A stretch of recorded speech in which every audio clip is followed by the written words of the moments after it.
sit. Good job.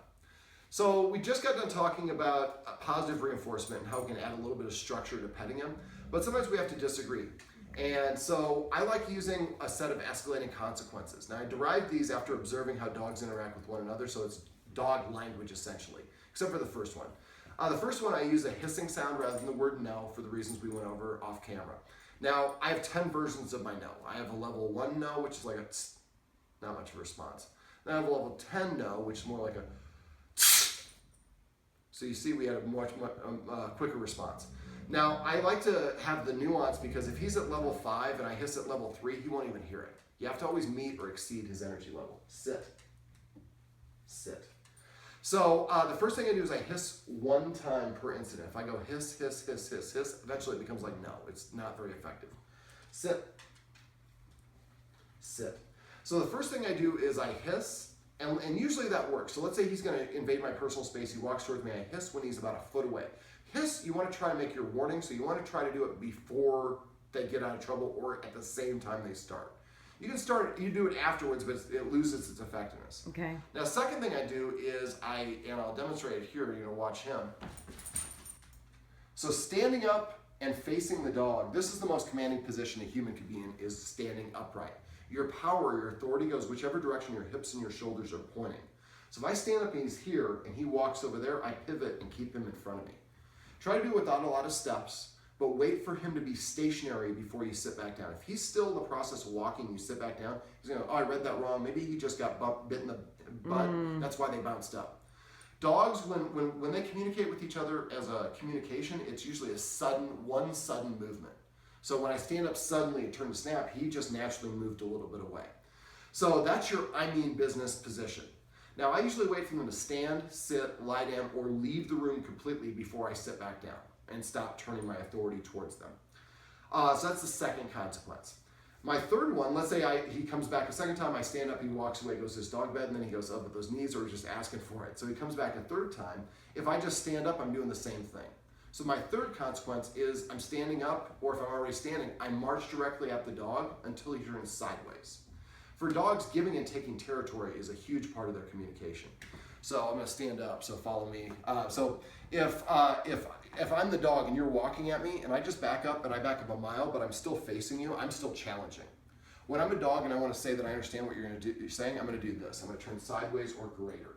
As soon as he turns sideways or greater, you stop in place. That is the conversation. If you take one extra step after you turn sideways, he's like, I don't know what she wants. Now, the only caveat to this is we would continue to march towards him if we're establishing a boundary. So let's say that you don't want him in the kitchen while you're cooking, which would be another good rule. So let's say the boundary of the kitchen is here, this is the kitchen, this is outside the kitchen. So he comes in and he crosses the boundary, he's here, and I start marching him. If he turns sideways, but he's here and he turns sideways, but the boundary's here, I'm gonna continue to march at him because he hasn't exceeded or gotten out of the area that he's So he just needs to move. Yeah. And he will do that with you marching at him? Now when you march, don't stop, but move briskly towards him. You wanna get him like a flinching experience. So we want to keep on moving if you're sudden and authoritative and confident in your movements, he'll back up and get away. And then as soon as you cross the threshold, if you're doing a boundary, you stop there. Or if it's just you want space, once he gets to 7 feet, or if he turns sideways, we stop. And I keep him in front of me. So if he goes, and if he's there here and I march at him and he goes over here, I correct course. And I just keep on marching at him till he turns sideways. This is a pretty powerful one. Now when you do this, wait for him to turn sideways or stand, sit, or lie down. So it's like the second and third consequence have the same rule. You have to wait for the dog to be stationary before you sit down. Now, if I were to go in, let's say I'm marching over here, and he turns sideways, and he stands, or he sits down. If I turn around and then come back here, now my authority is going this way. Follow me with the camera. So now my authority is going this way. A lot of times the dog will sneak up behind you. So this is like the exercise I'm going to show you with the door. Now you're going to have to practice this with some friends because this is not a realistic way to answer the door when you have regular people. But I don't want to hold the dog back or restrain him, because if I hold the dog back or restrain him while he's reacting, the intensity that he puts forth trying to break free crosses over into his intensity towards the reaction. So I always want the dog to do the work. So we'll do a little exercise. We'll have maybe one of you guys will head outside and play the part of the guest, and I'll show you how to claim the doorway using these escalating consequences. Okay. But I'm getting long. So the third consequence is march at the dog until it turns sideways. or until it gets past the boundary.